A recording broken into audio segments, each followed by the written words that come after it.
أعوذ بالله من الشيطان الرجيم بسم الله الرحمن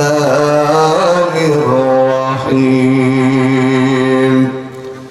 إذ قال يوسف لأبيه يا أبت إني رأيت أحد عشر كوكبا والشمس والقمر رأيتهم لي ساجدين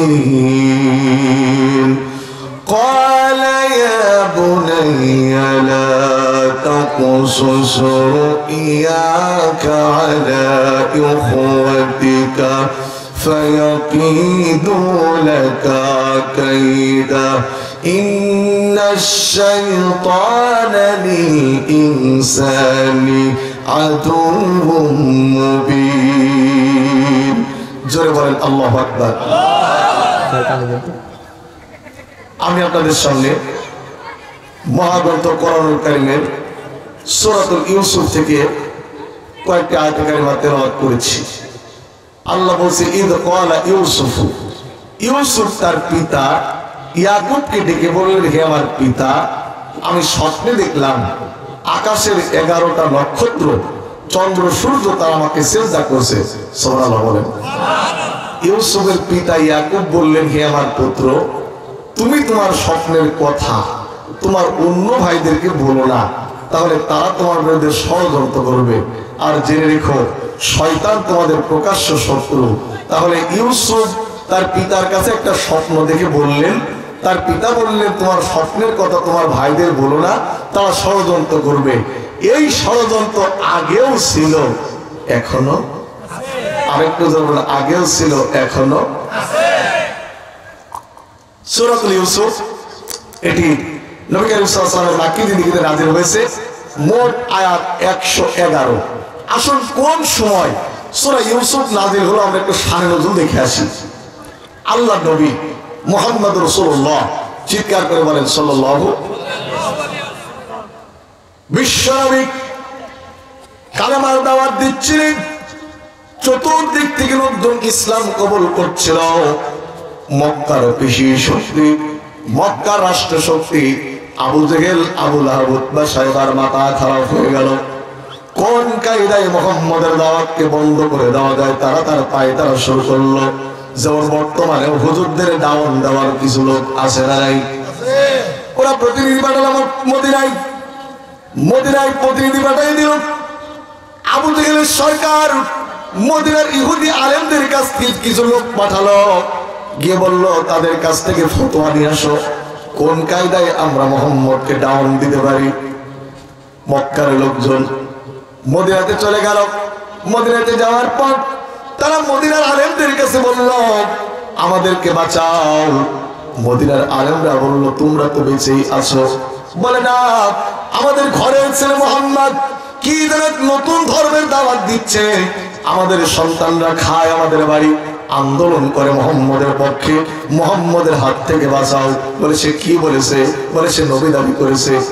মক্কার ইহুদিরা বলল, তোমরা মুহাম্মদকে গিয়ে প্রশ্ন করো, মুহাম্মদকে গিয়ে প্রশ্ন করো। ইয়াকুব নবীর বংশধর মিশর থেকে, কেনান থেকে কেন মিশরে আসছিল? ইয়াকুব নবীর বংশধর কেনান থেকে কেন মিশরে আসছিল? এইটা তার কাছে জানতে চাও। যদি মুহাম্মদ এই প্রশ্নের উত্তর দিতে পারে তাহলে জেনে নিও মুহাম্মদ নবী, তার সঙ্গে বিরোধিতা করে পারা সম্ভব না। মদিনার ইহুদি আলেমরা বুদ্ধি শিখিয়ে দিল। মক্কার লোকজন বগল বাজাতে বাজাতে এসে বলছে, মুহাম্মদ তুমি প্রশ্নের উত্তর দাও। তুমি বলে নবী? উনি বললেন, আমি নবী না, আমার আল্লাহ আমাকে নবী বানিয়েছেন। আস্তে করে বলেন সুবহানাল্লাহ। বলে তুমি বলো, ইয়াকুব নবীর বংশধর মিশর থেকে, কেনান থেকে কেন মিশরে আসছিল? এখন নবী তার ঘটনা জানে না, জানে না কি? জানে না। আল্লাহ পাক বলেন, মা ইয়ানতিকু আনিল হাওয়া ইন হুয়া ইল্লা ওয়াহিয়ুন ইউহা। আমার নবী নফসকে অনুসরণ করে প্রত্যেকটিকে অনুসরণ করে কোনো কথা বলে নাই। নবী যা বলেছেন সব ওহী। আমি আল্লাহ যাই বলতে বলেছি নবী তাই বলেছেন। নবী যদি নিজের থেকে বানিয়ে কোনো কথা যদি কোরআনের ভিতরে চালাই দিতেন, আল্লাহ পাক বলেন আমি আমার নবীর ডান হাতকে চেপে ধরতাম আর তার কণ্ঠ নালীটাকে আমি আল্লাহ পাক কেটে ফেলে দিতাম। জোরে বলেন আল্লাহু আকবার। নবী যা বলেছেন চিৎকার করে বলেন সব কার কথা? ইহুদি লোকজন মক্কার কাফেররা প্রশ্ন করছে, তুমি উত্তর দাও কেন ইয়াকুব নবীর বংশধর কেনান থেকে মিশরে আসছিল? নবীর কাছে প্রশ্ন করলেন, আল্লাহ বললেন জিবরিল চলে যাও তাড়াতাড়ি, এই মুহূর্তে মক্কার মুশরিকদের প্রশ্নের জবাব দিয়ে সূরাতুল ইউসুফ নাযিল করে ওদের দাঁত ভাঙা জবাব দাও। জোরে বলেন আল্লাহু আকবার। এখনো ইসলামের বিরুদ্ধে যদি কোনো আউল ফাউল আলতো ফালতো বকে, ইসলামের বিপক্ষে যদি কোনো আউল ফাউল আলতো ফালতো বকে, ও মুসলমান তাদের দাঁত ভাঙা জবাব দিতে ময়দানে রেডি হতে হবে। রাজি আছেন তো? কারা কারা রাজি? দুটি হাত আল্লাহকে দেখার দাঁড়ায় তাকবীর। ভাইরা আমার, বিশ্ব নবীর উপরে নাজিল হয়ে গেল সূরাতুল ইউসুফ। এতক্ষণ আমি বললাম সূরাতুল ইউসুফের শানে নজুল। ইউসুফ তার পিতার কাছে স্বপ্ন দেখে বললেন, হে আমার পিতা, আমি স্বপ্নে দেখলাম আকাশের 11টা নক্ষত্র আমাকে সিজদা করছে। সুবহানাল্লাহ বলেন। ইয়াকুব আলাইহিস সালাম বললেন, হে আমার পুত্র, তুমি তোমার স্বপ্নের কথা তোমার অন্য ভাইদেরকে বলো না। প্রশ্ন করতে পারে, হুজুর ইউসুফের আবার অন্য ভাই কোত্থেকে এলো? ইয়াকুব আলাইহিস সালামের দুজন স্ত্রী, প্রথম স্ত্রীর সন্তান ছিল 10 জন, তার নাম লাইয়া বিনতে রাইয়ান।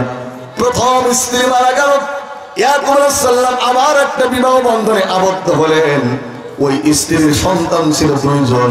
তাহলে ইয়াকুব আলাইহিস সালামের মোট সন্তান সংখ্যা কতজন? 12 জন। আপনারা কি চলে যাচ্ছেন নাকি? ভাইরা আমার,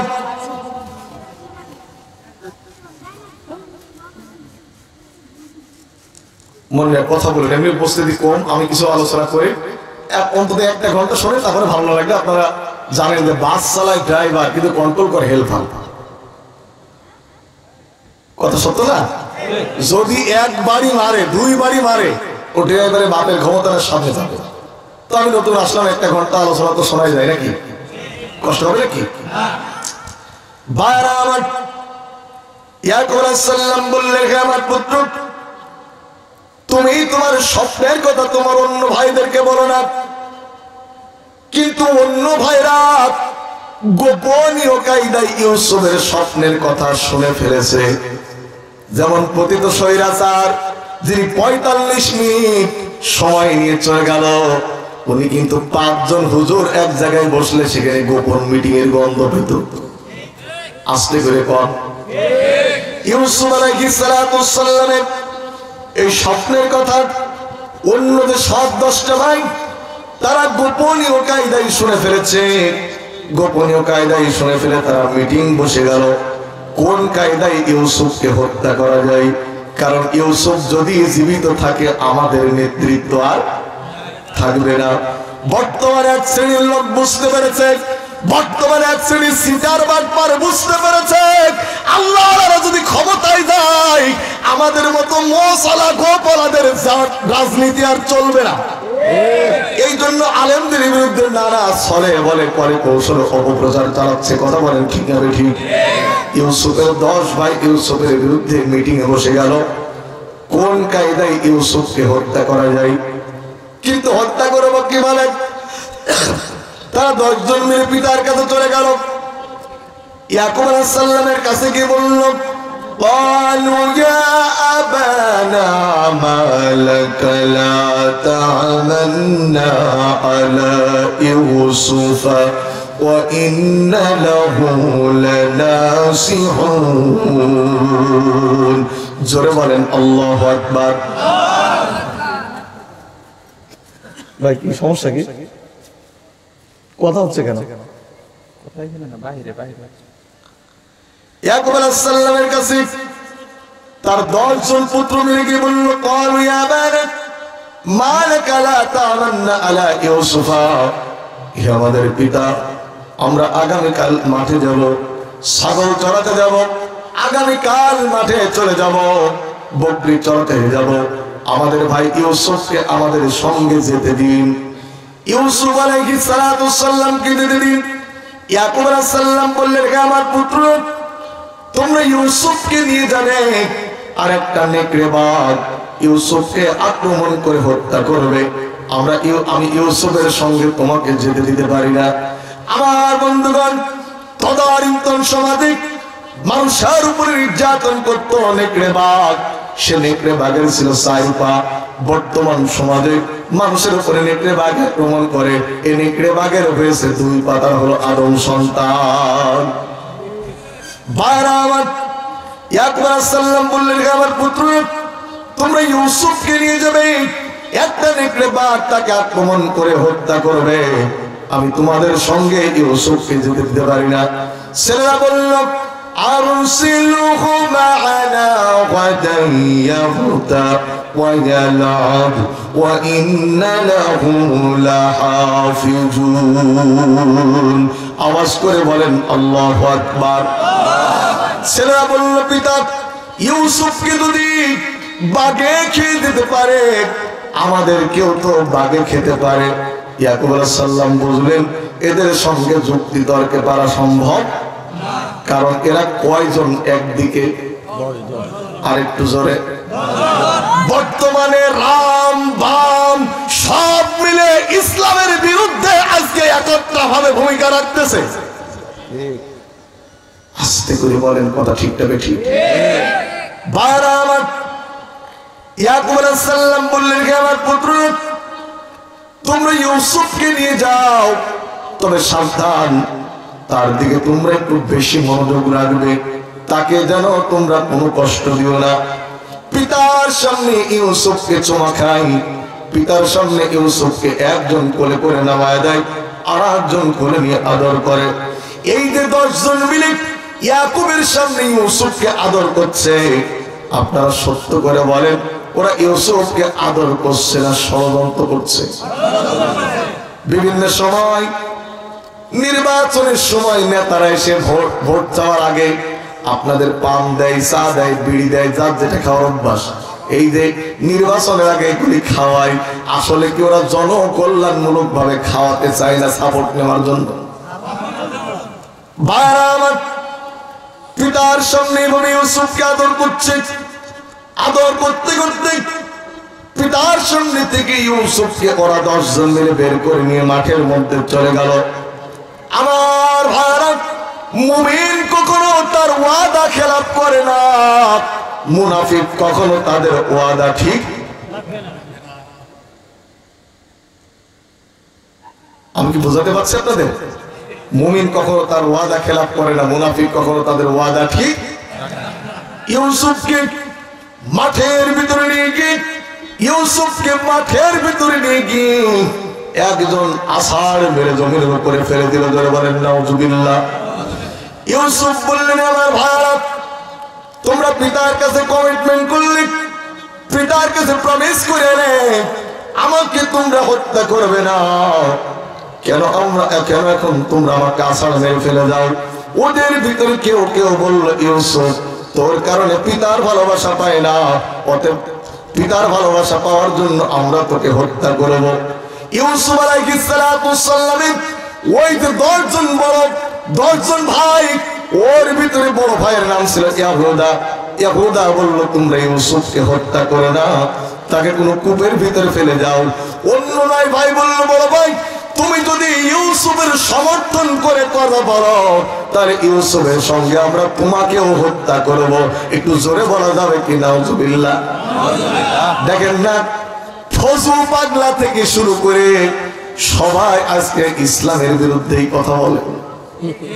কথা কন 2 বছর আগেও যারা আন্দোলন করার চিন্তা ভাবনা করার স্বপ্ন দেখতো না, এখন হুজুররা একটু আন্দোলন করে দিল, এখন তাদের মুখের সামনে আর টিকা যায় না। টেলিভিশনের টক শো জোর বেড়ে গিয়েছে। এক শ্রেণীর লোকজন আছে বাড়িতে ছেলে মেয়ে কথা শোনে না, বউকে দাম দেয় না, রাত 11টার পরে বউ বিছানা থেকে তাড়ি দেয়, ও টিভির অংশতে অংশ নেয়, গালে দাঁতের অংশ নেই, ও টিভির মাইক নিয়ে বলে জলদঙ্গিবাদ নিয়ে কথা বলবে, জলদঙ্গিবাদ নিয়ে কথা বলবে, তাদেরকে দেশের থেকে পতন করে তৈরি দেওয়া হবে। বুড়োর গালে দাঁতের বংশ নেই, বুড়ো আবার জঙ্গি তাড়াতে চায়, মানে কুজো চাচ্ছে শীত হয়ে ফুটে। কথা বলেন, কথা বলেন আমার বন্ধুগণ। সেই সময় তারা বলেছিল, বলো ভাই তুমি যদি ইউসুফের সমর্থন করে কথা বলো, ইউসুফের সঙ্গে আমরা তোমাকে হত্যা করব। শেষ পর্যন্ত কি হলো?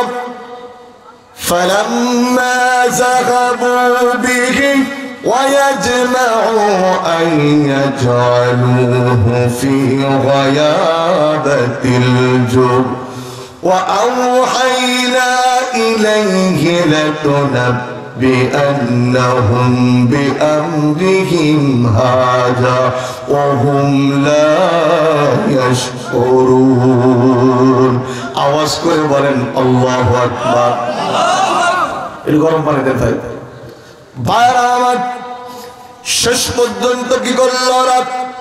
ইউসুফের জামা খুলল, ইউসুফের গায়ের থেকে জামা খুলে ইউসুফকে কূপের ভিতরে গুম করে দিল। এই গুম সর্বপ্রথম চালু করেছিল ইউসুফের ভাইরা। আজ যারা বাংলাদেশে গুমের সংস্কৃতি চালু রেখেছে, ওরা প্রত্যক্ষ এবং পরোক্ষ ভাবে ইউসুফের সৎ ভাইয়ের উত্তরসূরি।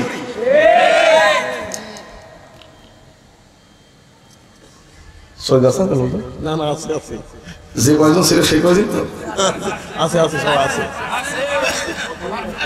আপনারা আছেন তো? আচ্ছা আচ্ছা, মাশাআল্লাহ। ভাইরা আমার, ওরা কি করল? ইউসুফ আলাইহিস সালামকে কূপের ভিতরে ফেলে দিল হত্যার উদ্দেশ্যে। আপনারা বলেন জীবন দেওয়ার মালিক কে?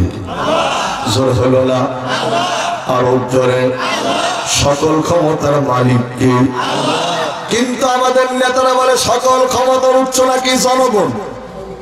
এই জনগণ, এদের যদি হয় 4 বার পাতলা পায়খানা, 3 বার যদি হয় বমি, সমস্ত ক্ষমতার মালিক জনগণ। সিটে পড়ে বলবে আল্লাহ কোথায় গেলে তুমি? লোকজন ধরাধরি করে বাড়িতে নিয়ে যাওয়ার পরে বউটা জিজ্ঞেস করছে, শিপালির বাপ তোমার কি হয়েছে? বলছে মা, সে কথা তুমি আর শুনো না। ক্ষমতার মালিক সিট পুলিশ, সব ক্ষমতার মালিক কে?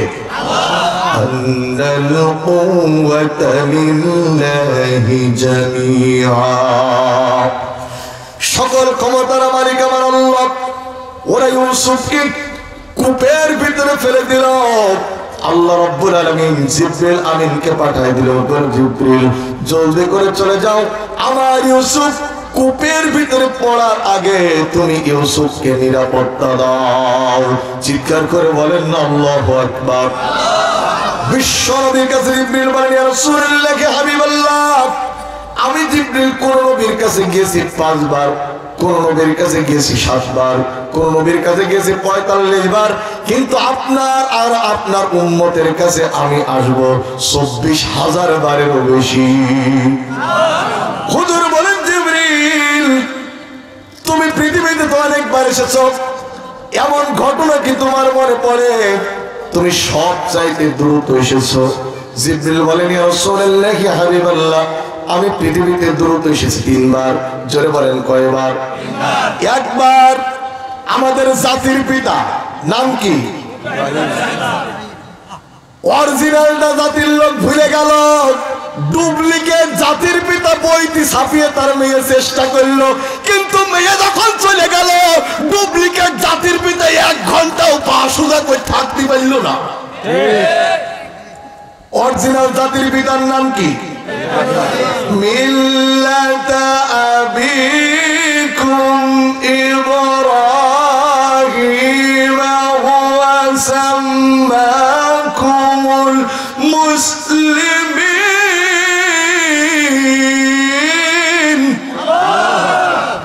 ভাইরা, জিবরিল বলে, রাসূলুল্লাহ, হাবিবাল্লাহ, আমি জিবরিল 3 বার এসেছি, একবার ওই যে ইব্রাহিম আলাইহিস সালাম যখন তার সন্তানকে জবাই করতে গিয়েছিল, আমি জিবরিল, আল্লাহ পাক আমাকে বলল দ্রুত এর ইসমাইলকে সরিয়ে এখানে একটা ডোম্বা দিয়ে দাও। 2 নম্বরে আমি ওই যে সাদ্দাতের মা যখন প্রসব করছিল, ও যখন মৃত্যু পর্যায়ে মালাকাল মউত জান কবজ করার সময় হয়ে গেল, ঠিক সেই মুহূর্তে সাদ্দাত প্রসব হয়ে যাওয়ার পর আমি ওখান থেকে ওকে সরিয়ে তক্তার উপরে ভাসিয়ে দিয়েছিলাম দ্রুত এসে। আর 3 নম্বরে নবী ইউসুফকে যখন তার ভাইরা গুম করার পরিকল্পনা করলো, আল্লাহ পাক আমাকে বলল আমি সবচাইতে দ্রুত এসে ইউসুফের নিরাপত্তা দিলাম। চিৎকার করে বলেন না সুবহানাল্লাহ। ইউসুফের ফেলে দেওয়ার ব্যাপারে অংশ নিল 10 জন। কয়জন? 10 জন ফেলে দিক। চিন্তা ভাবনা করলো কি করা যায়। এখন একটা নাটক সাজাতে হবে। কি সাজাতে হবে? আমাদের নেতারা এখন নাটক সাজাচ্ছে না। কেউ বলছে আমরা যদি আসতে পারি সব মুছে দেব। কথা কি বোঝা যাচ্ছে? জ্ঞানী ইশারাই বোঝে, মূর্খ বোঝে কিলি। কথার মতো কথা বললে 2-1 কথাই বোঝে, আর কচুর মতো কচু হলি অল্প জালে সেজে। ভাইরা আমার, কি করা যায়? 8 জন বাড়ি চলে গেল কান্তি কান্তি। ইয়াকুব আলাইহিস সালাম বলেন ওয়াজাউ আবাহুম ইশাআন ইয়াবকুন, হে আমার পুত্ররা, তোমাদের ক্ষতি হলো না আমার ছাগল পালের ক্ষতি হলো? ছেলেরা বলল قالوا يا أبانا إنا أذهبنا نستبق وتركنا يوسف عند متاعنا فأكله الذئب وما أنت بمؤمن لنا ولو كنا صادقين। ছেলেরা বললে আমার পিতা, আমাদের ক্ষতি হয়নি, আমাদের ক্ষতি হয়, আমাদের ছাগল পালের কোনো ক্ষতি হয়নি, কিন্তু আমাদের ভাই ইউসুফকে একটা নেকড়ে বাঘ আক্রমণ করলো। আমরা ইউসুফকে মাঠে নিয়ে গিয়েছিলাম, এক পর্যায়ে ইউসুফের থেকে আমাদের মনোযোগ বিনষ্ট হয়ে গেল। আমরা দূরে চলে গিয়েছিলাম, একটা নেকড়ে বাঘ ইউসুফকে আক্রমণ করে খেয়ে ফেলেছে। হে আমার পিতা, আমরা জানি আপনি আমাদের কথা বিশ্বাস করবেন না, কিন্তু আমরাই হলাম সত্যবাদী। আপনারা বলেন তো ওরা সত্যবাদী না মিথ্যাবাদী? আরেকটু জোরে বলেন তো, সত্যবাদী না মিথ্যাবাদী? মাঝে মধ্যে এমন মিথ্যা কথা কয়, শয়তান কানে আঙুল দিয়ে বলে আমি শয়তান হয়ে বাংলাদেশে আছি কেন, এ তো আমার চাইতেও বড় শয়তান।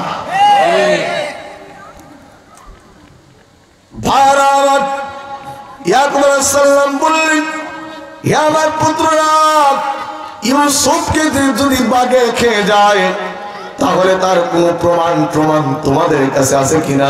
ছেলেরা বলল, আব্বু আমরা প্রমাণ ছাড়া কিছু কোনো কাজ করি না। কি প্রমাণ আছে? তা কি করলো?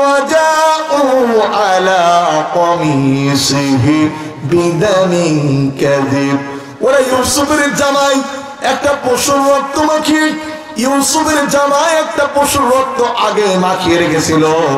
ওই জামাটা ইয়াকুব আলাইহিস সালামের হাতে দিল। ইয়াকুব আলাইহিস সালাম জামা হাতে নিয়ে দেখতেছেন জামায় রক্ত আছে, মাগার কোন জায়গায় ছিঁড়া।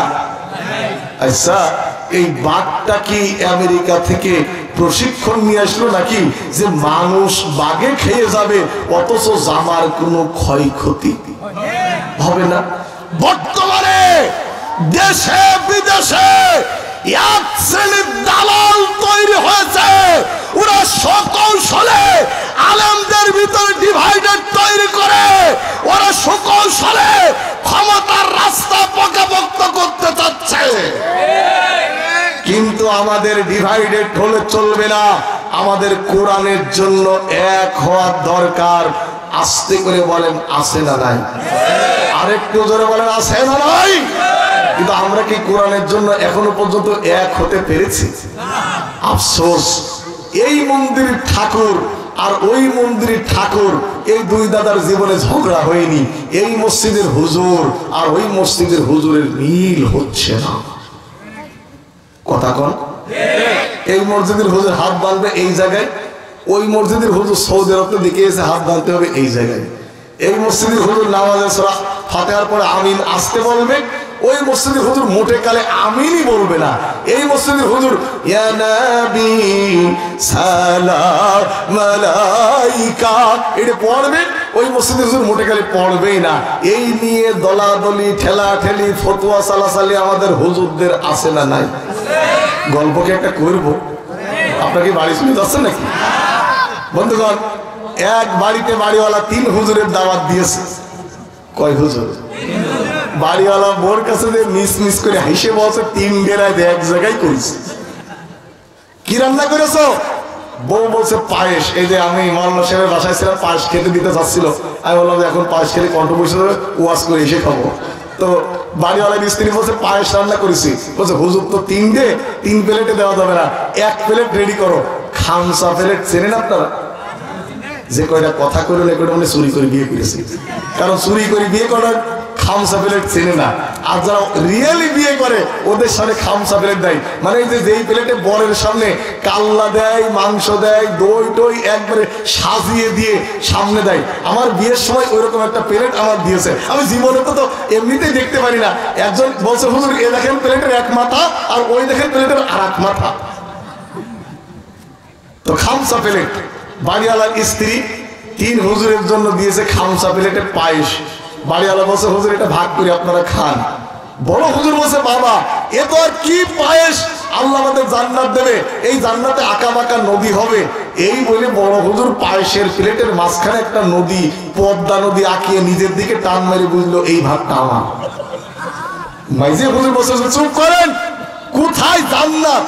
আল্লাহ হাসরের ময়দানে সব মানুষকে এক জায়গায় করবে। ওই যে ধান কাটার পরে ভুট্টা মাড়াই করার পরে আপনারা যখন স্তূপ করে এক জায়গায় করে থাকেন, ও মাইজে হুজুর আপনার এই পর্দা ভাঙিয়ে ড্রেসিং করে এক জায়গায় করে ফেলবে।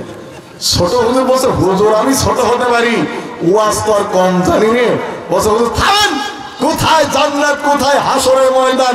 আল্লাহ কোরআনে বলছে ইযা সুলসিলাতিল আরদু জিলজালাহা ওয়া আখরাজাতিল আরদু আসফালাহা ওয়া ক্বালাল ইনসানু মা লাহা। এই জমিনকে ঝাঁকি মেরে আল্লাহ উল্টে দেবে। তাই বলে ছোট হুজুর পায়েসের প্লেট ধরে উল্টে দিয়েছে। আপনারা বলেন তো এই পায়েস কি কারোর বরাতে ঝুলবে? আরেকটু আসতে বলেন ঝুলবে?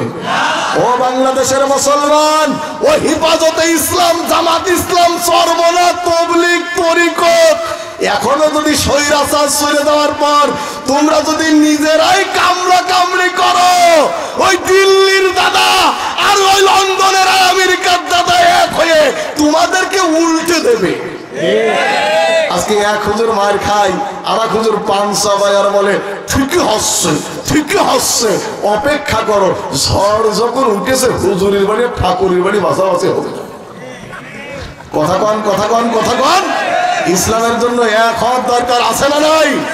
কিন্তু দুর্ভাগ্যজনক কিছু মৌলবী নামের মৌলভী, তারা আজ পর্যন্ত স্বাধীনতার 54 বছর পর্যন্ত এখনো তাদের বোধগম্য হচ্ছে না কোরআন প্রতিষ্ঠা করতে হবে।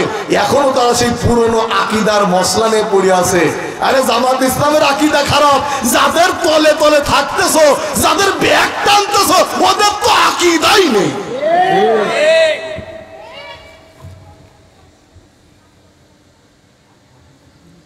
শুনে যাচ্ছেন নাকি আপনারা?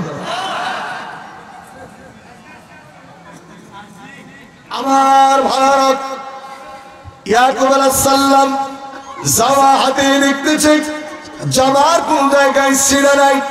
তিনি বললেন ক্বালা বাল সাওয়ালাত লাকুম আনফুসুকুম আমরা ফাসাবরুন জামিল ওয়াল্লাহুল মুস্তাআনু আলা মা তাসিফুন। জোরে বলেন আল্লাহু আকবার। তিনি বললেন আমি ধৈর্য ধারণ করলাম। তোমরা যে ষড়যন্ত্র করেছ আমি বুঝতে পেরেছি, আমি এর বিরুদ্ধে তোমাদের বিরুদ্ধে কোনো মামলা করব না, হামলা করব না। আমি ধৈর্য ধারণ করলাম, আল্লাহ পাক আমার পুরস্কার দেবে। যে কোনো বিপদ আপদ আসলে ধৈর্য ধারণ করার কথা বলেছেন কি আল্লাহ?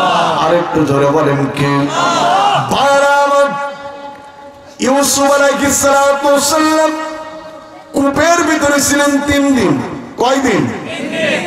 3 দিন পর ওই এলাকা দিয়ে কেরানের এক গ্রুপ ব্যবসায়ী, সিরিয়ার এক গ্রুপ লোক, ওরা ব্যবসা করার জন্য মিশরের ওই এলাকা দিয়ে যাচ্ছিল। ওই জায়গায় এসে ওদের পানির তৃষ্ণা লেগে গেল। ওরা বালতিটা নামায় দিল। আল্লাহ রাব্বুল আলামিন বালতির রশি ধরে ইউসুফকে ডানায় উঠাবার ব্যবস্থা করে দিলেন। আস্তে করে বলা যাবে কি সুবহানাল্লাহ। ওরা বলল হাযা গোলাম, হাযা বুশরা এ গোলাম, আমরা সুন্দর একটি গোলাম পেয়েছি। কিন্তু 2 জন ছিল পাহারায়। ওরা বলছে এত সুন্দর গোলাম এমনি এমনি নিয়ে যাওয়া যাবে না। যারা পাহারায় ছিল ওরা কিন্তু পরের কেউ নাই, ওরা ইউসুফের সৎ ভাই। বর্তমানে আমাদের বিরুদ্ধে যারা রাজাকারের ট্যাবলেট ছড়িয়ে অপপ্রচার করছে ওরা কিন্তু পরের কেউ নাই, এক সময় ছিল আমাদের এই আন্দোলনের সাথে। ভাইরা আমার, সঙ্গে থাকলে সঙ্গী, সঙ্গের থেকে আলাদা হলেই জঙ্গি। ভাইরা আমার, গভীর মনোযোগ। ওরা বললে এই গোলাম এমনি নিয়ে যাওয়া যাবে না। যে ব্যবসায়ী দল গোলাম করেছিল তারা বলল কয় টাকা হলে বিক্রি করবে। তারা একটা নগণ্য মূল্য চাইল। ওরা বলল এই গোলামকে তোমরা মূল্য দিয়ে কিনলেও হবে না, এই গোলামকে হাত পা বাঁধা অবস্থায় এখান থেকে নিয়ে যেতে হবে। ইউসুফ আলাইহিস সালামকে সিরিয়ার ব্যবসায়ী দল হাত পা বাঁধা অবস্থায় তারা মিশরে নিয়ে চলে গেল। মিশরে যাওয়ার পথে ইউসুফ মায়ের কবরের দিকে তাকালেন। মায়ের কবরের দিকে তাকিয়ে বলে, মা, ভাগ্যের নির্মম পরিহাস, তুমি চলে গেছো, পিতার ভালোবাসাও পেলাম না। তুমি তাকায় দেখো আমার ভাইরা আমাকে বিক্রি করে দিয়েছে। ইউসুফ আলাইহিস সালাম ভরাক্রান্ত করে যখন বারবার মায়ের কবরের দিকে তাকাচ্ছিলেন, ওই যে যারা ওকে ক্রয় করেছিল ওরা ইউসুফের উপরে প্রহার করার চেষ্টা করলো। সঙ্গে সঙ্গে আকাশে বিদ্যুৎ চমকে মেঘ সৃষ্টি হয়ে গেল। একজন বলল, মারিস না। আমি তাকায় দেখলাম তোরা যখন ওর গায়ে আঘাত করলি সঙ্গে সঙ্গে আকাশের অবস্থা খারাপ হয়ে গেছে, একে মারিস না, হাত পায়ের বাঁধা খোলা অবস্থায় একে মিশরে নিয়ে যা। আমার বন্ধুগণ ইউসুফ আলাইহিস সালামকে মিশরে নিয়ে চলে গেল। ইউসুফ আলাইহিস সালামের দাম উঠতে উঠতে তাফসীরের ভিতরে এসেছে 3টা বর্ণনা। এক পাল্লায় ইউসুফ, আরেক পাল্লায় স্বর্ণ, এক পাল্লায় ইউসুফ, আরেক পাল্লায় নির্গুণাভীম, এক পাল্লায় ইউসুফ, আরেক পাল্লায় রেশমি বস্ত্র। এইরকম বিশাল মূল্য দিয়ে যিনি ইউসুফকে কিনে নিয়ে চলে গেলেন তিনি আর কেউ নন, তিনি মিশরের অর্থমন্ত্রী, যাকে ইতফির আজিজ মিশর বলা হয়। উচ্চ মূল্য দিয়ে ইউসুফকে তিনি ক্রয় করে বাড়িতে নিয়ে গেলেন। চিৎকার করে বলেন আল্লাহু আকবার। একটু জিকির করেন লা ইলাহা ইল্লাল্লাহ। আর ঘরে লা ইলাহা ইল্লাল্লাহ সুবহানাল্লাহ আলহামদুলিল্লাহ লা ইলাহা ইল্লাল্লাহ লা ইলাহা ইল্লাল্লাহ মুহাম্মাদুর রাসূলুল্লাহ সাল্লাল্লাহু। বারবার বিস্তারিত আলোচনা করলে 3 থেকে 4 দিন সময় লাগবে। আমি মূল কয়েকটা পয়েন্ট আপনাদের সামনে কথা বলতে চাই। আপনারা কি পিছন থেকে চলে যাচ্ছেন নাকি? জি, সামনে থেকে চলে গিয়েছে।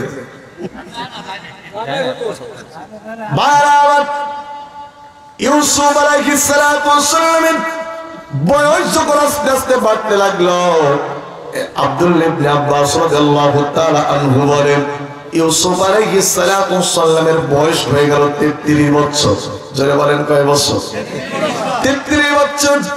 وراودته التي هو في بيتها عن نفسه وغلقت الأبواب وقالت هيت لك ইউসুফ আলাইহিস সালামের বয়স যখন 33 বছর হয়ে গেল সেই সময় আজিজে মিশরের স্ত্রী কোরআন শরীফের ভিতরে মহিলার নাম নাই কিন্তু ঐতিহাসিকগণ তার নাম উল্লেখ করেছেন জুলাইখা জোরে বলেন নামটা কি জুলাইখা এই জুলাইখা ইউসুফের বয়স যখন 35 বছর জুলাইখা ইউসুফের দিকে পাগল হয়ে গেল ইউসুফকে একটা রুমের ভিতরে আমন্ত্রণ জানালো একটা রুমের ভিতরে আমন্ত্রণ জানিয়েছে ওই রুমের 10টা দরজা জানালা সবগুলি ছিল তালা মেরে বন্ধ করা এইরকম একটা রুমের ভিতরে ইউসুফকে নিয়ে গিয়ে জুলাইখা বলল ওরে ইউসুফ তোমার চোখ কত সুন্দর ইউসুফ বললেন আমি যখন মারা যাব সর্বপ্রথম চোখটা নিমিত্তিকার খোরাকে নষ্ট হয়ে যাবে জুলাইখা বলছে ওরে ইউসুফ তোমার ঠোঁট কত সুন্দর ইউসুফ বলল আমি যখন মারা যাব আমার ঠোঁটও নষ্ট হয়ে যাবে আমার চেহারায় আর কোনো গ্যারেজ থাকবে না জুলাইখার টার্গেট ইউসুফের সঙ্গে প্রেম করবে কি করবে আরেকটু জোরে আমার বন্ধুগণ জুলাইখা যত ইশারার দিকে দেখ বুঝাবার চেষ্টা করছে ইউসুফ যেন বুঝতে পারে না এক পর্যায়ে জুলাইখা ওই রুমের ভিতরে একটা মূর্তি ছিল জোরে বলেন তো কি ছিল ওই মূর্তিকে জুলাইখা খোদা মনে করতো জুলাইখা ওই মূর্তির মুখটা ঢেকে দিল কাপড় দিয়ে ইউসুফ বলল জুলাইখা কেন তুমি মূর্তির মুখটা কাপড় দিয়ে ঢেকলা জুলাইখা বলে এই মুহূর্তে তোমার সঙ্গে আমি আকামে লিপ্ত হব এই মূর্তিটা দেখে ফেলবে এই মূর্তি তো আমার খোদা আমি আমার খোদার মুখটা ঢেকে দিলাম নাউজুবিল্লাহ বলে আমার বাংলাদেশে এরকম কিছু লোক আল্লাহর মুখ ঢাকার চেষ্টা করে রমজান মাসে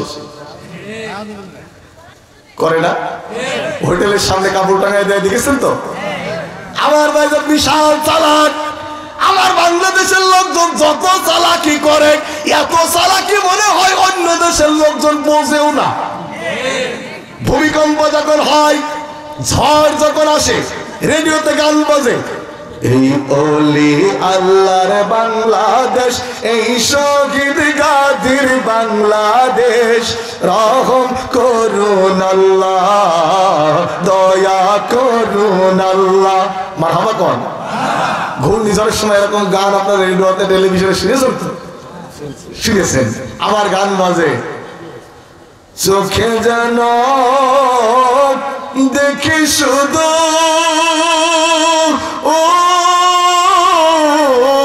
দেখি শুধু মসজিদের ঝাড়ু বার হোক আমার দুহাত শোনো আমার মুনাজাত শোনো শোনো ইয়া ইলাহি আমার মুনাজাত শোনো আমার মুনাজাত আল্লাহ দয়া করে গানের কারণে ভূমিকম্প থামাই দিল ঝড় বন্ধ করে দিল বন্যা চলে গেল 3 দিন পরে রেডিওতে আবার গান বাজছে আউল বাউল লালনের দেশে মাইকেল জ্যাকসন আইলো রে ওরে সবার মাথা খাইলো রে আমার সাদের দোতরা কান্দে রে 3 দিন আগে ছিল যেন কার দেশ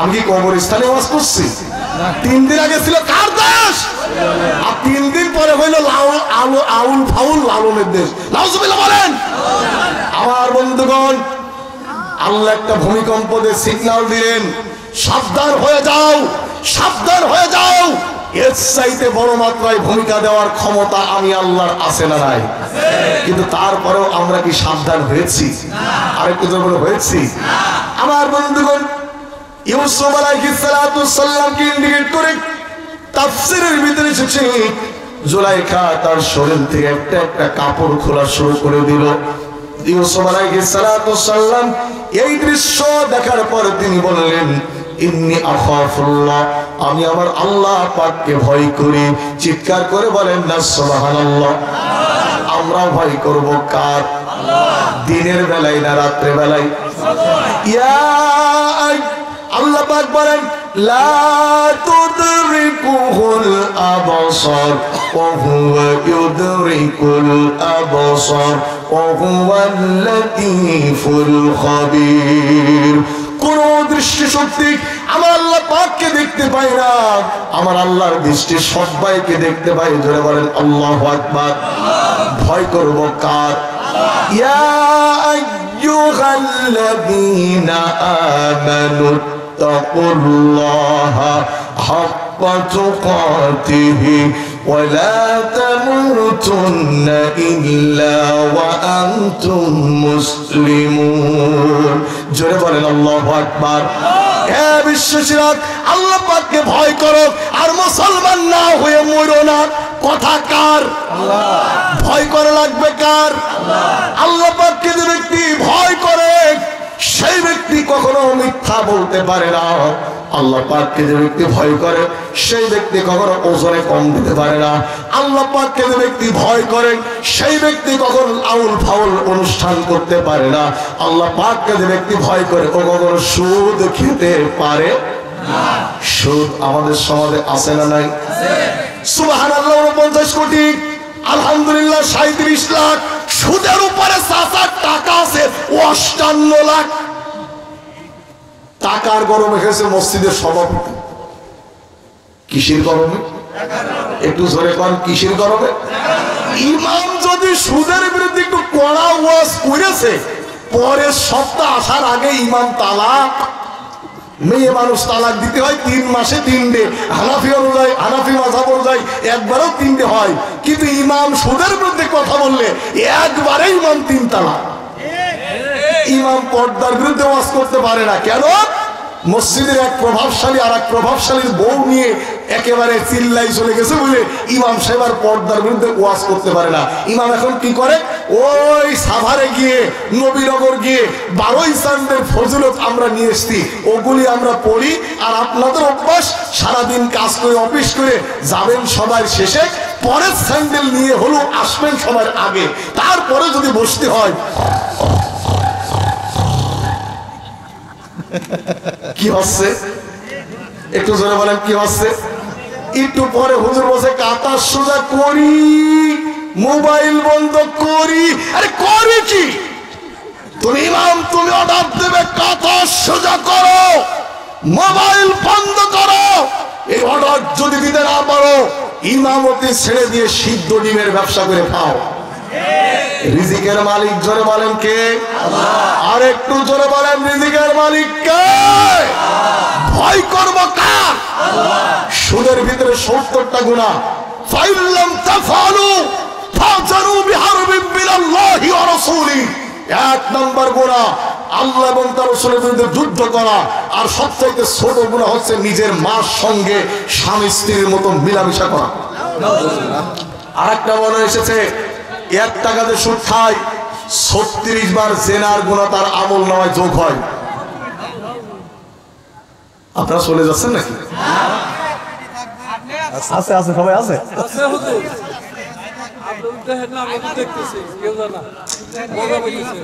ভাইরা আমার, 1 টাকাতে সুদ খায় 36 বার জেনার গুনাহ তার আমল নামায় যোগ হয়। অন্য আরেক রায়তে এসেছে, বন্ধুগণ, তাহলে 1 লক্ষ টাকা যে সুদ খেয়েছে তার আমল নামায় কয় লক্ষ জেনার গুনাহ যোগ হয়েছে? 1 টাকা খেলে 36 বার, তাহলে 1 লক্ষ টাকা যে সুদ খেয়ে বানিয়েছে তার আমল নামায় কয় লক্ষ গুনাহ যোগ হয়েছে? একটা বেশ্যা নারী তার সারাটা জীবনেও এত পাপ এভাবে করে না যত পাপ এই সুদখোর করেছে। একটা বেশ্যা মহিলা তার ছেলে এবং মেয়ের বিয়েতে আপনাদের কিন্তু দাওয়াত দেয়। আপনাদের জানেন যে মেয়েটা একটু নোংরা, আর এই মেয়েটা আপনার তার ছেলে আর মেয়ের বিয়েতে আপনাদের দাওয়াত দিতে এসেছে। আপনাদের সি থু আস্তাগফিরুল্লাহ, 3 দিন না খেয়ে থাকবো, তা ওর বাড়ি গিয়ে খানা খাবো না। একটা নোংরা মেয়েকে এভাবে ঘৃণা করেন। আর সুদখোর মসজিদে গেলে আপনারাই বলেন মিয়া ভাই স্বপ্নের কতরে যাও, মিয়া ভাই স্বপ্নের কতরে যাও।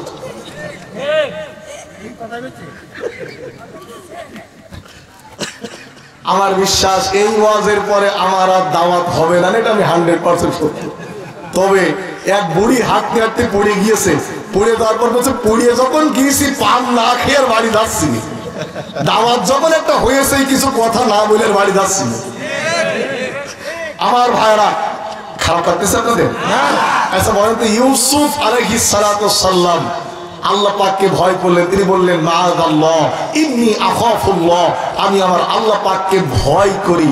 আল্লাহ জিবরিল আমিনকে পাঠিয়ে দিয়ে বলল, জিবরিল ইউসুফের কানে কানে গিয়ে বলো উনি একটু দৌড় দিবে, আর ওই জুলাইখার পাতানো 10টা দরজা আমি আল্লাহ একটা একটা করে খুলে দেব। এই পাশের লোকজন মনে বেজার হয়েছে, সুবহানাল্লাহ হইল না কেন?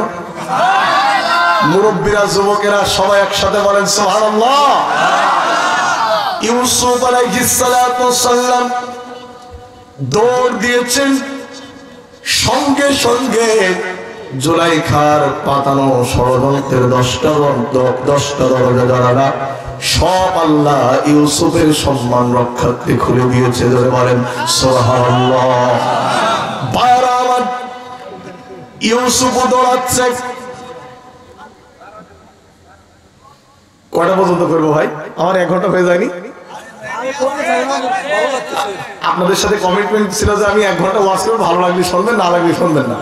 এখন এই যে আমার এই যে ড্রাইভার সাহেব আছে, আপনার হাত তুলে বাড়ি মারেন, যদি ওয়াজ চলে তাহলে হোক, আর না হলে কেন থাকি জানি।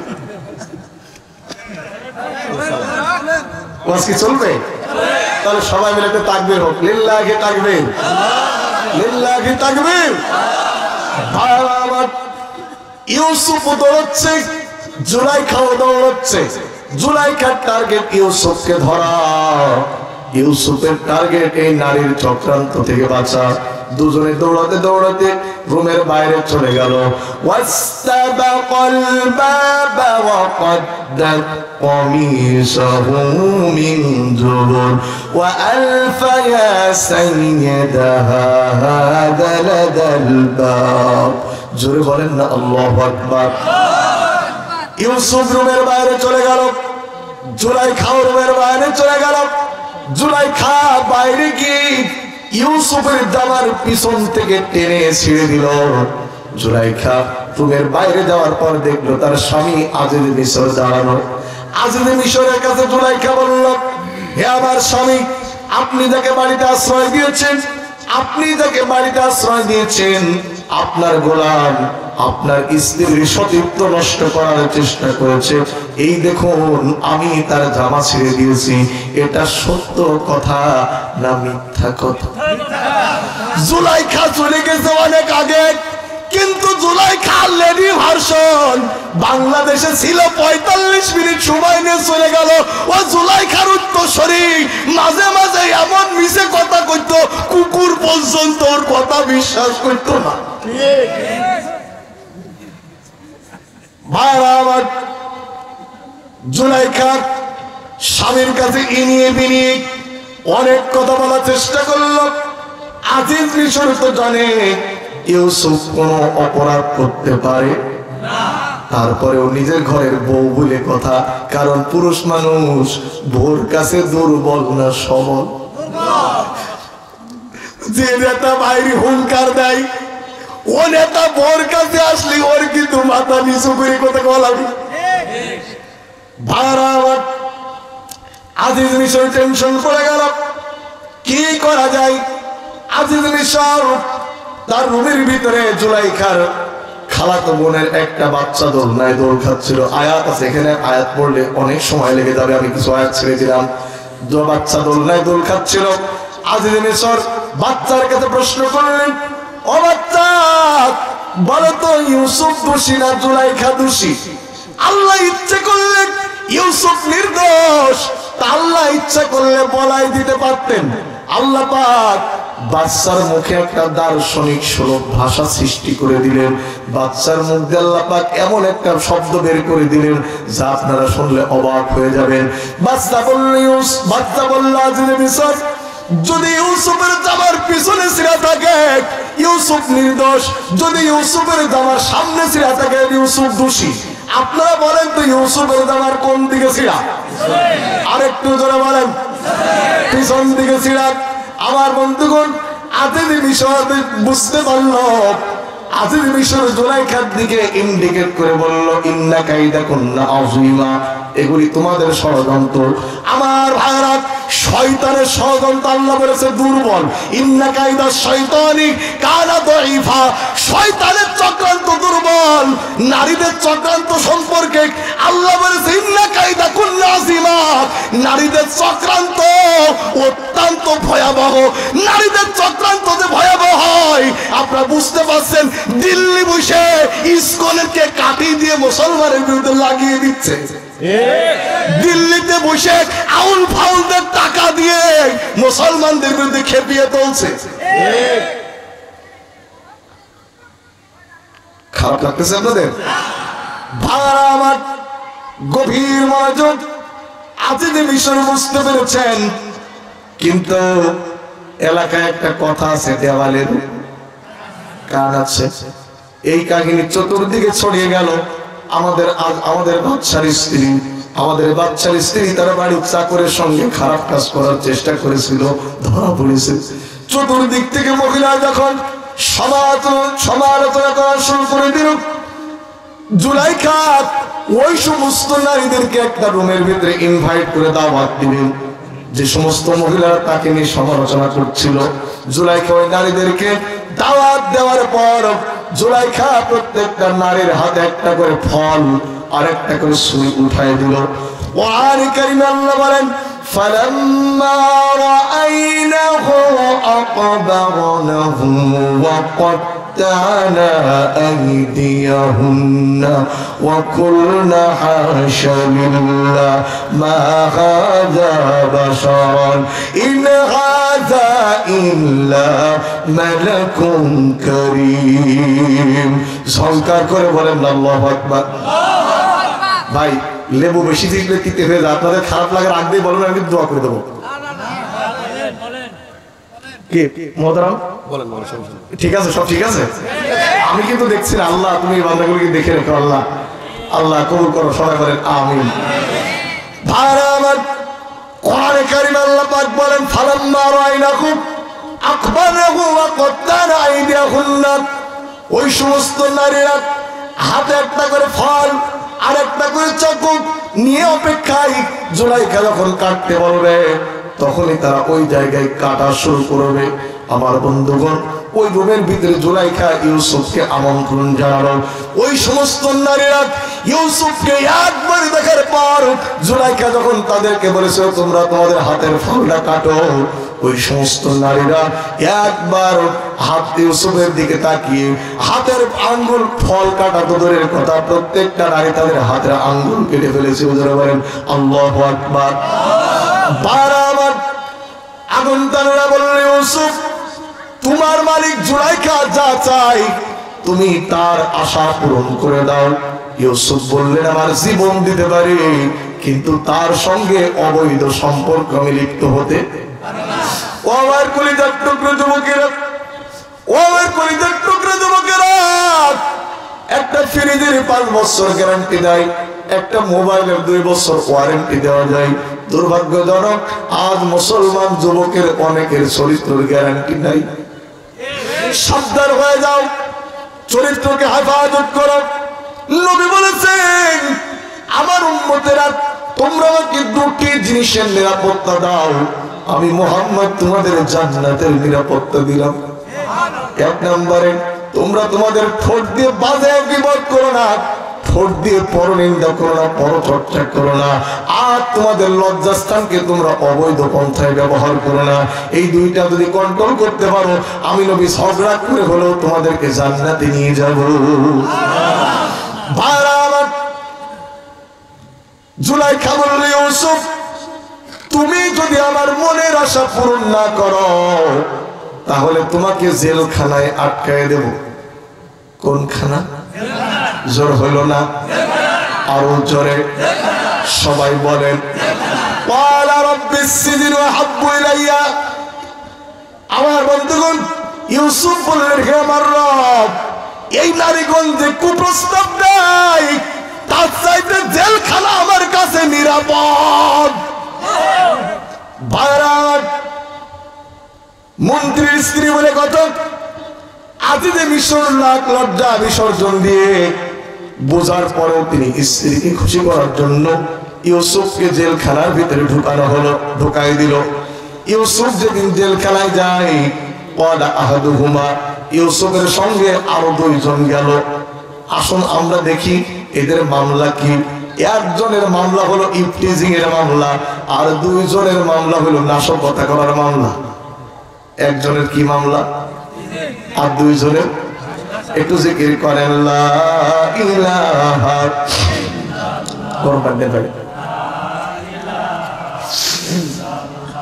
আর জোরে লা ইলাহা ইল্লাল্লাহ সুবহানাল্লাহ আলহামদুলিল্লাহ লা ইলাহা ইল্লাল্লাহ, আর জোরে লা ইলাহা।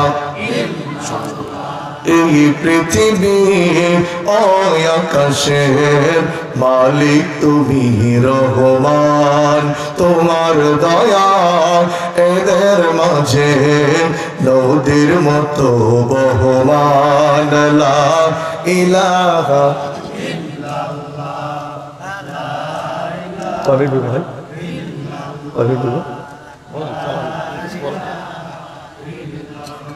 নিখিল জগৎ জিকির করে তোমার নামে রাত্রি দিন, তোমার প্রেমে পাথর ফেটে ঝরনা ছুটে হয় বিলীন, তোমার নামে পাখিরা গান গেয়ে যায়, তোমায় পেতে নদী সাগর মেলাই, ফুল পাখিরা তোমার নামে গাই যে গান। এই পৃথিবী ও আকাশের মালিক তুমি রহমান। জোরে বলেন মারহাবা। ইউসুফ আলাইহিস সালাম জেলের ভিতরে ছিলেন 10 বছর। যারা বলেন কয় বছর? আল্লাহ রাব্বুল আলামিন ইউসুফকে জেলের ভিতরে এমন একটা মুআজিজা দান করেছিলেন, তিনি জেলে থাকা অবস্থায় স্বপ্নের ব্যাখ্যা করে দিতে পারতেন।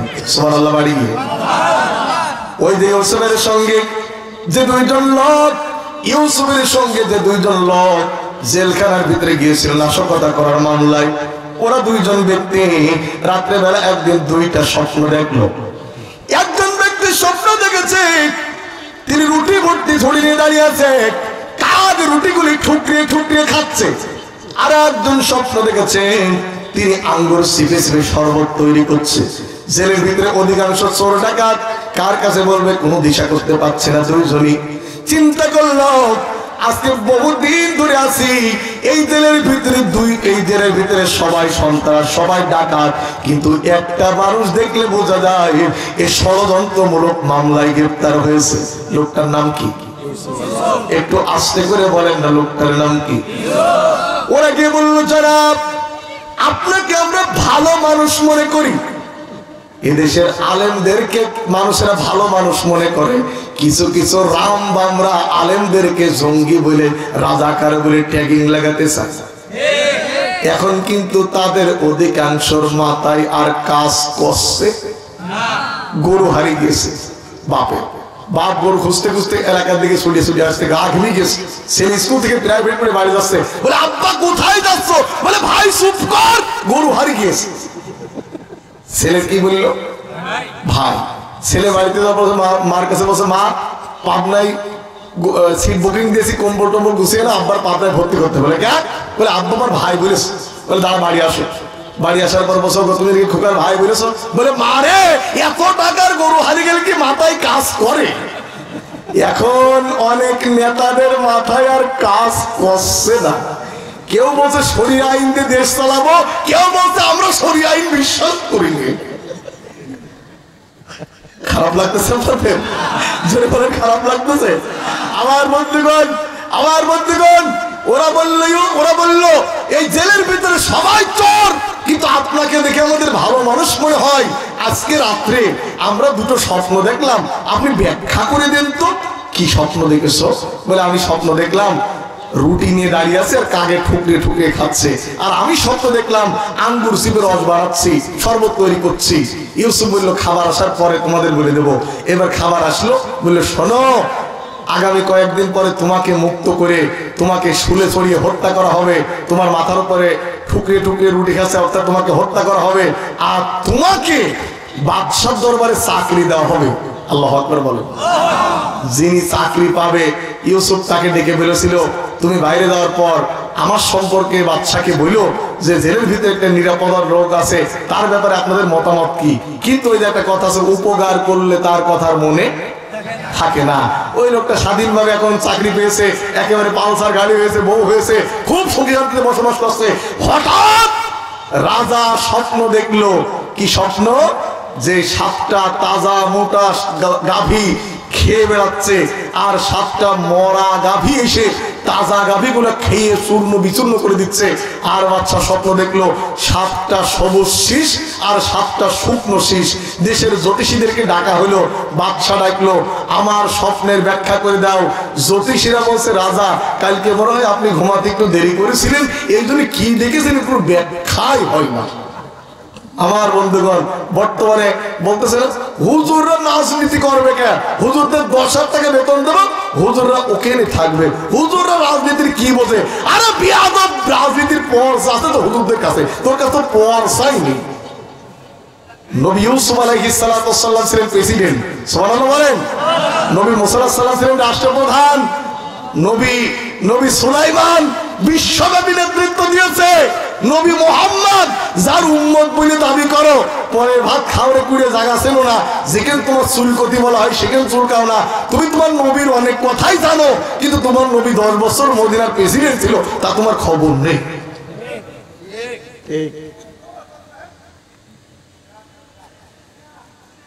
কি সময় চলে যাচ্ছে নাকি? ওই পাশে হইচই করছে কারা?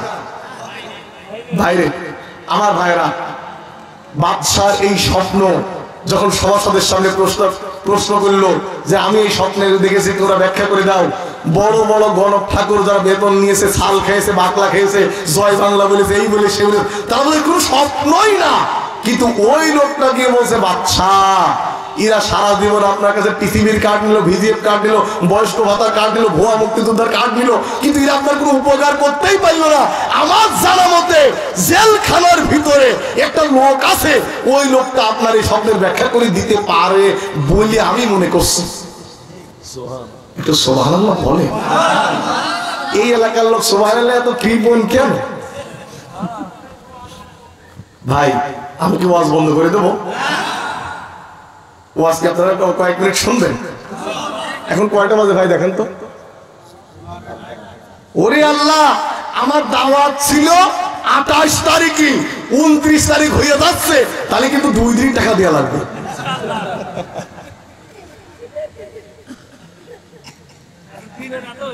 একটু জিকির করেন লা ইলাহা ইল্লাল্লাহ, জোরে লা ইলাহা ইল্লাল্লাহ, সুবহানাল্লাহ ওয়ালহামদুলিল্লাহ, লা ইলাহা ইল্লাল্লাহ মুহাম্মাদুর রাসূলুল্লাহ। শুধু ওয়াজ শুনলে চলবে না, আমাদের নামাজ পড়তে হবে। জোরে বলেন কয় ওয়াক্ত? আরেকটু জোরে। অনেকে বলে হুজুর নামাজ আমি না পড়লে কি হবে, আমার ঈমান ঠিক আছে। তোমার ঈমান কিন্তু আমি এখন মেপে দেব। বলতে পারি হুজুর আপনি কি স্কেল নিয়ে এসছেন নাকি, দাড়ি পাল্লা নিয়ে এসছেন নাকি? ঈমান আপনি কিভাবে মাপবেন? আপনার ঈমান মাপবেন হাদিস দিয়ে।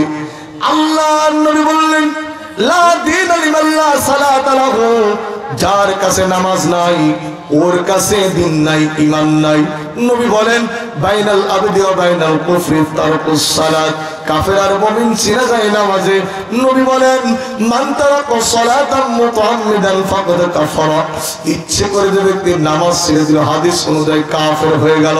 ও মিয়া, আপনার নাম ভোটার তালিকায় মুসলমান থাকতে পারে, জন্ম নিবন্ধনের খাতায় মুসলমান থাকতে পারে, 62 পর্চা আপনি মুসলমান থাকতে পারেন, আপনি যদি 5 ওয়াক্ত নামাজ যদি আদায় না করেন, আপনি আর হরি বাবুর ভিতরে কোনো পার্থক্য নাই। নামাজ আপনাকে আদায় করতেই হবে। জোরে বলেন কয় ওয়াক্ত? কেন পড়বেন? উতলু মা উহিয়া ইলাইকা মিনাল কিতাবি ওয়া আকিমিস সালাহ ইন্নাস সালাতা তানহা আনিল ফাহশাই ওয়াল মুনকার। হে নবী, এই কিতাব তেলাওয়াত করো যা তোমার প্রতি অবতীর্ণ করা হয়েছে, এই কিতাব তেলাওয়াত করো আর নামাজকে আদায় করো। নিঃসন্দেহে নামাজ মানুষদেরকে অন্যায় খারাপ কাজ থেকে বাঁচায় দেয়। জোরে বলেন সুবহানাল্লাহ। কেন নামাজ পড়বেন না? আমাদের দিন আল্লাহ পাক যদি আপনাকে দাঁড় করায়, আমাকেও দাঁড় করায়, যদি হাসরের ময়দানে আপনাকে আমাকে দাঁড় করিয়ে বলে, ও আব্দুর রহমান, তোকেও বানিয়েছিলাম অন্ধ, আশরাফুল ইসলামকে বানিয়েছিলাম অন্ধ, মানুষ কোরআনের তাফসীর শিখলো, অন্ধ মানুষ কোরআনের হাফেজ হলো, তুই কেন পারলি না? কি জবাব দিবেন? ও ক্বালা রাসূল ইয়া রাব্বি ইন্না কওমি ইত্তাখাযু হাযাল কুরআনা মাহজুরা। সেদিন নবী আপনার বিরুদ্ধে মামলা দিয়ে দিবে। নবীর মামলার হাত থেকে যদি বাঁচতে হয়, কোরআনের সঙ্গে সম্পর্ক করার দরকার আছে না নাই? নামাজ পড়ার দরকার আছে না নাই? আল্লাহর প্রিয় বন্ধুরা, আপনারা সবাই আমাকে দেখছেন, আল্লাহর কসম করে বলি, আল্লাহর কসম করে বলি, আপনাদের একটা মানুষকেও আমি দেখতে পারলাম না। আমার 2টা কন্যা সন্তান আছে, 2টা কন্যা সন্তানের চেহারা আমি আজ পর্যন্ত দেখিনি। আমার মা একদিন আমাকে বলল, আশরাফুল, বলতে পারো নাকি আমার চেহারা কেমন? মায়ের চোখের সামনে দাঁড়িয়ে দেখবার বার আল্লাহকে বললাম, আল্লাহ একটা বার অনুমতি দাও, একটা বার তৌফিক দাও, যেন মাকে বলে দিতে পারে, মা তোমার চেহারা কেমন? আজকে বারবার কেন জিজ্ঞাসা করি, ভাই আপনার আসেন না, চলে গেছেন, দেখতে পারছি না, তাইতে আল্লাহর কাছে দোয়া করি, মালিক যতগুলি মানুষ আমার আলোচনা শুনলো, আল্লাহ কাল হাসরের ময়দানে সবাইকে তুমি আরশের নিচে নিয়ে বিচারের পর আমাদেরকে একই জান্নাতে বসিয়ে তোমার প্রিয় বান্দাদের মুখটা একবার হলেও আমাকে দেখার সুযোগ করে দিও। আল্লাহর প্রিয় বান্দারা, এতক্ষণ যার কণ্ঠ থেকে আপনারা ওয়াজ শুনলেন, এর শুধু চোখটাই অন্ধ না তা না। গত 6 মাস আগে এক রোড অ্যাক্সিডেন্টে আমার 2টা পায়ে ভেঙে গিয়েছে। 2টি পা ভাঙা অবস্থায় আপনাদের মাঝে এসেছি। আমার যা কিছু ছিল সব কিছু পা ভাঙার পিছনে চলে গেছে। আমার মেয়ের স্কুলের বেতন দেব, সে টাকাটা পর্যন্ত এখন আমার কাছে তেমন নাই। এখনো